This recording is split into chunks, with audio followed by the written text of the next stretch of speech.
Also, we'll take care of Mongoose and its elegant ORM for MongoDB, and I will show you and explain what is it, and I will just dive to the examples. But first of all, I have to show you what MongoDB is and how you can manage and create your database server for free inside MongoDB.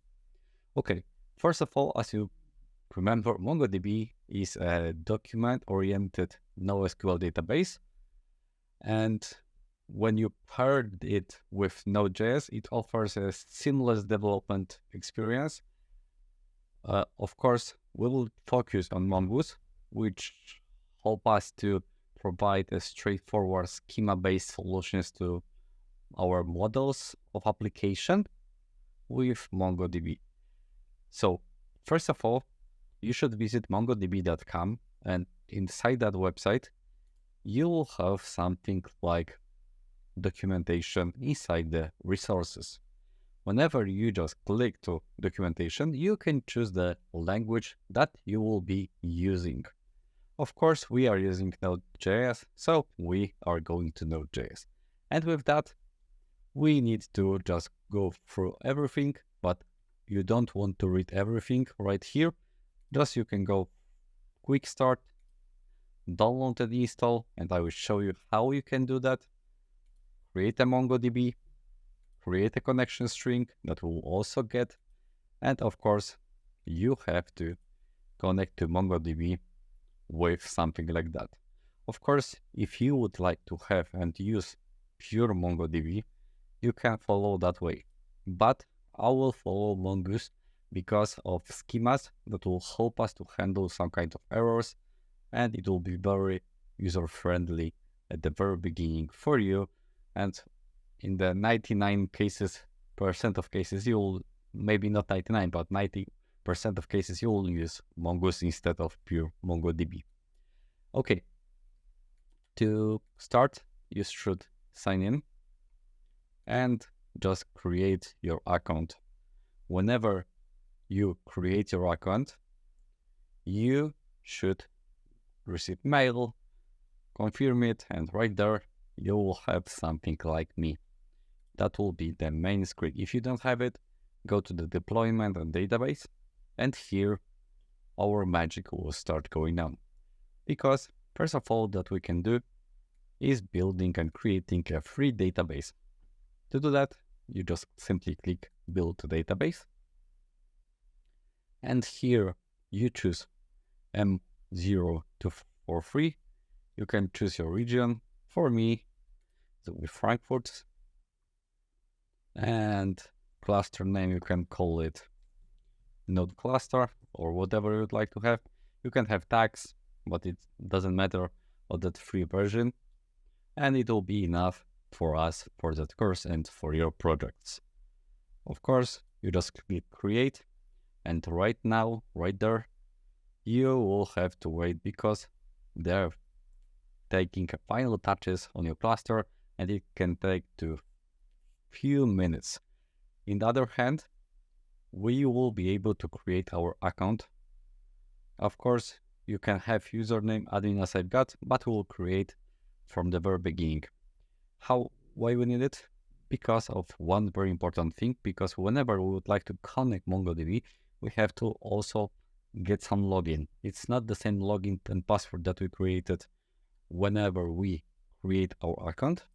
It's the new one. In my case, I will use very simple one, like no thank you. I will have to use something more easily. So admin 123, of course, and right now I can create the user. Okay, I've got my user, everything worked correctly. Not now. My node cluster is being prepared. We are deploying, okay. Whenever your deployment is still in progress, we can go to the quick start. And whenever we got our username, we can, of course, if you don't remember anything about it, just change the password and, for example, or just delete your user. but whatever it will take, we have to wait. Okay, and right now my Node.js cluster is ready to go because everything works as it should. So whenever you've got your quick start, we've created our account, we have to go to database access over here. And as you can see, we've got our admin, which has read and write in a database. And here you can just change the built-in role which that user have. The most important read and write is assign. You can only also have Atlas admin on only read and database. Here you can only get the queries from database. There you can do anything. There you can read and write to any database and make some kind of modification.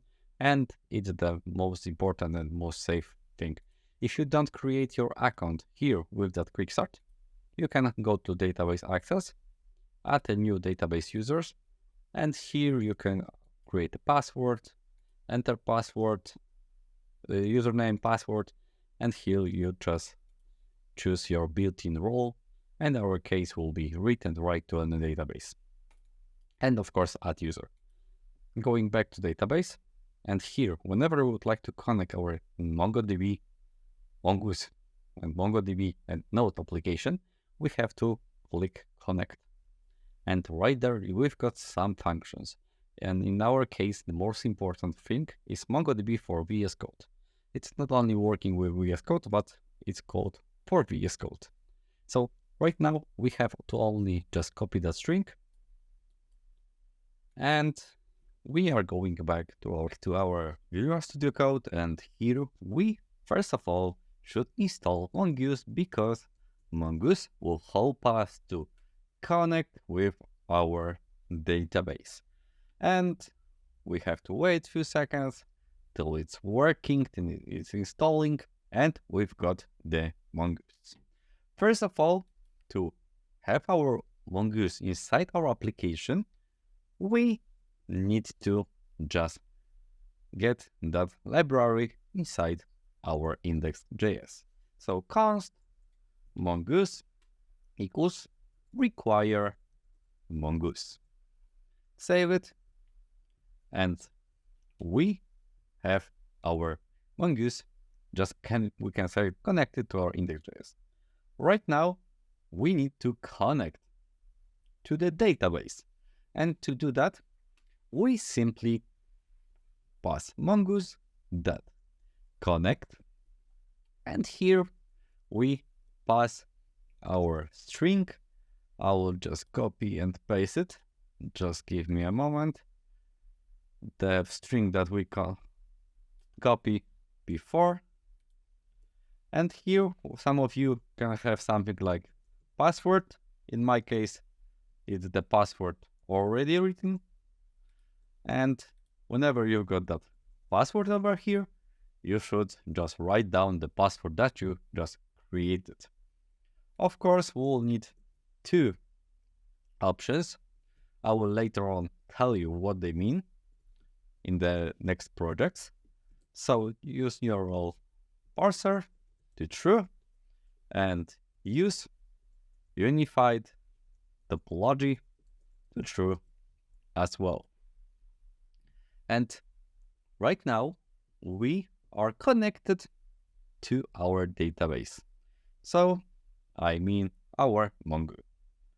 And to do that, we should have something like schema, because Mongoose operates on schema, which then translates to model. But right there, I will show you what I mean by schema. If you remember about databases, if you don't, just go back to that episode. There we were talking how it's built the NoSQL database. And we are inside that NoSQL databases, which is MongoDB, and it's connected on the documents. And each document in the Mongoose, so the library that is for MongoDB, should have schemas that will stick to some requirements, because it will allow us to have nice database that will stick to the strict rules. So for example, we've got name, which will be string. So whenever you will provide number, it will just write an error. Hey, there should be the string. That's why Mongoose is awesome tool, because you are able to predefine your Mongoose schema and then operate with that schema very, very easily. And to create that schema, we need to cast, for example, resource schema, and it equals to new mongoose.schema. And here we open braces, curly and normal, and we only provide content because that's the only thing that we need. ID will be predefined in the way automatically, and here we provide as a content the string. And of course, if we would like, for example, the age, we'll need to just provide the number. But we are only stick to one thing, so I mean we are stick to the content. Okay, and we've got our schema, and to work with the schema, we need to have a model. So const resource, that will be our mongoose.model. And here, first of all, it will be the name that we are later on will be using. So we'll call it resource. And the schema that we are using to transfer it to the model is a resource schema. And of course, we've got our resource ready. Okay, but what's the difference between the schemas that we currently own and the schema that the routes that we currently hold and the routes that we are going to have? There is a big difference, because right now we don't need resources. We also don't need all of that things. So I mean get, put, so update and delete the current ID, because we lose our resource. So first of all, we'll need to create the resources. And to do that, we can just clear the post over there. And to just create the post, we need very, very easily get to the content that we are going to have. So as you remember, whenever we'll console log request.body, we'll just get the content, something like content, whatever. And we want to get to that whatever. So to make it work, we need to, first of all, create some kind of variable that will stick to the content, that we will just assign that content to some variable. In our case is content. Of course, we can make it more readable and get it over there. It's the same. Right now, we are inside our content. So whenever we will just console log later on content, we will just have the string that we are going to provide inside our postman. And how we can save it? It's very, very easy, because to save it, we first of all, for example, cost create resource. So we create the resource and new resource, so our model, and here we just provide content as a content. And the next thing that we'll need to have is await, create resource that save. Of course, it will just call the error because we don't have async over there, because it's asynchronous operation. Whenever you save, delete, or whatever you do inside database, it cannot be synchronously. It has to be asynchronously, because the program don't want to stop whatever you do, and it can take much more time in the next and not maybe next, but in the bigger project. And remember, that's only working with some kind of async function. Of course, we can just get then whatever, blah, blah, blah, blah. It will just work in the same manner, but it's more complicated whenever you save, whenever you do something more, because of the data, catching errors. It's going to be so messy. But when you have to just go with async await, it's more complex and looks much more better. And of course, as we've got previously, 201, and we'll just provide the content over there. Okay, but also, whenever we would like to see what we've got inside our app.get, we need to just to get all of our resources. So how we can just get that resources, not only getting it from our variable, but getting it from our database. Of course, it's quite easy as well, because we just get some variable, for example, get resources and await. So as you remember, we need async, good job, and resource that find and curly braces inside the braces, and we'll find all. Right now, rest.run, rest.status, or we'll just rest.send get resources. So we've got everything over there. Now the index.js, we've got an error. Okay,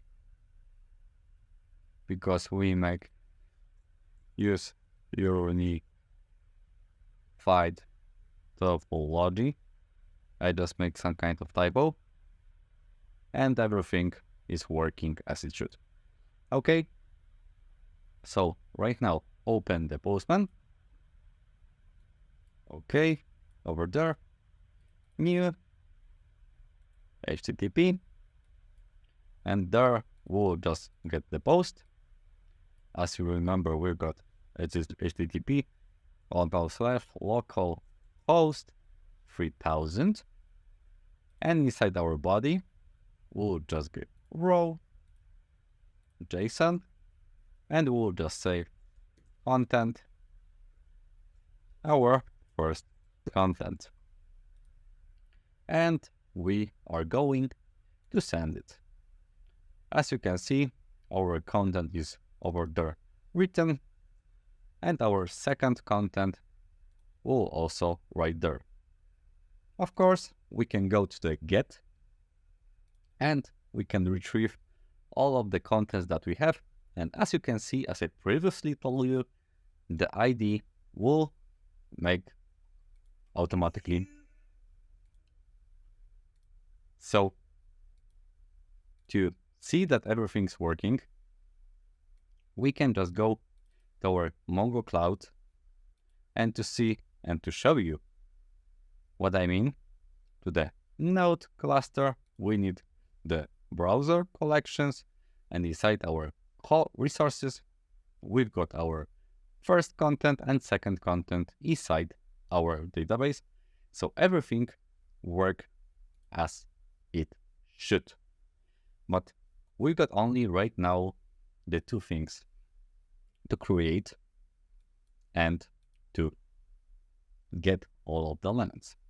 But as you can see, we can have a current ID of the object. We should also update it and delete it. Oh, come on, there's a delete. And here we can start, for example, from delete. As you remember, we've got the middleware used over there, which means that we are going to find the current ID. But in that case, we don't need that, because the only thing that we need is to delete that middleware. Here we can comment it out, and first of all, we have to get. So let resource ID equals request. Do you remember how we just done it inside our database? We just get to the params. So we've got request that params and that ID. And with that ID, we need to const deleted content. We can call it right there. And we are getting to resource and find by ID and delete. And here we provide the ID, which will be resource ID. And the last thing that we have to do is to just wait, because we have to just get await, and we will just console log deleted content, and I will show you what we will have over there. Of course, it's async because we are awaiting to find and delete. Okay, I just misspelled over there. We run our application. Express is running. Going back to our Postman, we'll just copy that ID and then going to delete slash, and we are going to send. Okay, there is an error. As you can see, our deleted content was found as a first content, but I just should have, for example, deleted content as a response send.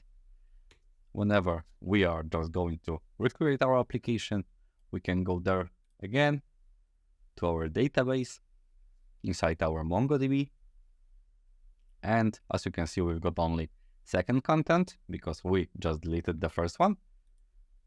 And right there, whenever we just get all of the content, we should only have the second content available.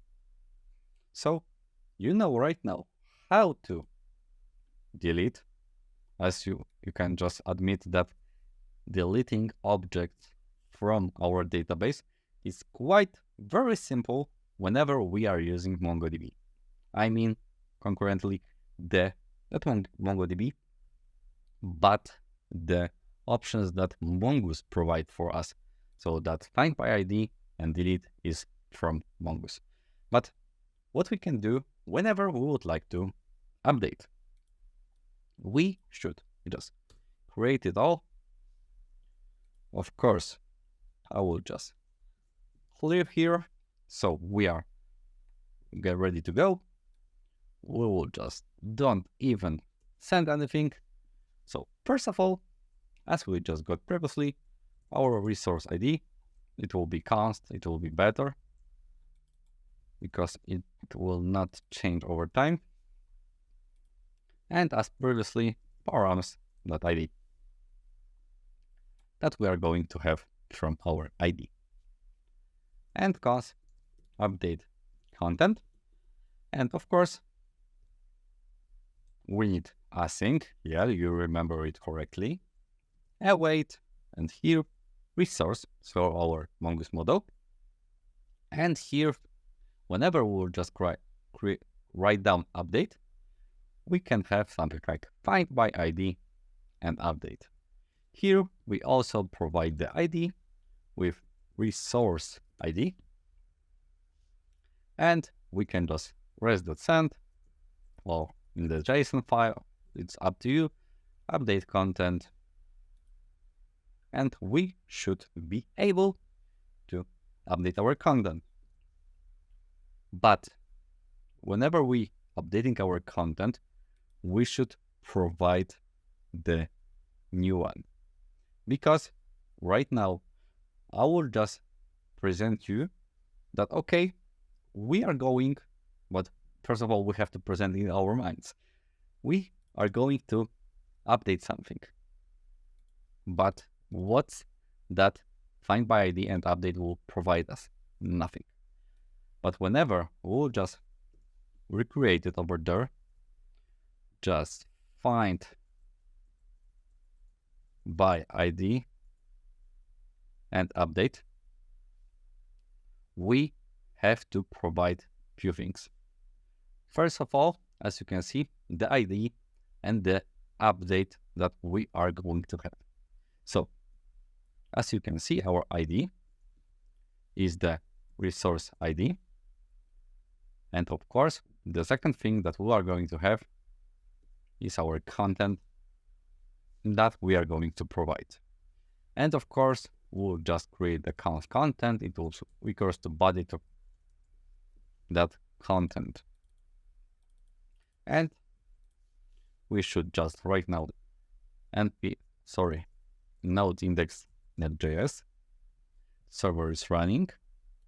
We are going to postman, resend, get our ID, just paste it over here, put, as we are going to use that, and updated content.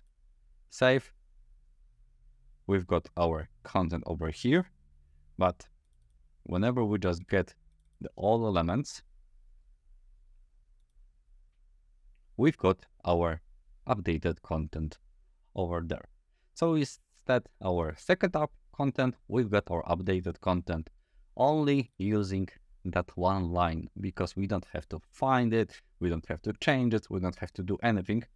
It's quite automatically. So whenever you would like to update, find by ID and update. Whenever you would like to delete, find by ID and delete. And the last thing that we'll be using right there, as you can see over there, copy over there, we've got our get, and we should get the specific content. I will just clear the console, and here we should just, first of all, get our params, because we are going to need only one. So const resource ID equals request.params.id. That's the thing that we need to have. Okay, the next thing that we need to provide, that we need to have, is to provide the find options to just only preserve the content that we are going to retrieve from our database. And to do that, we've got, of course, as function const get resource, because it's only one, await resource. And here we can, for example, find use. And inside that find, we can specify that we are going to find by ID. But also we can find by ID. And there we can specify in the same manner, but it will be for us more content that more visible whenever we would like to get only that one item. And to check it if that's working, because we are going to console it log over there, we need to copy it, paste, not there, but there, send. Okay, we need to index.js, so we run our application, going back, and as you can see, we've got our content.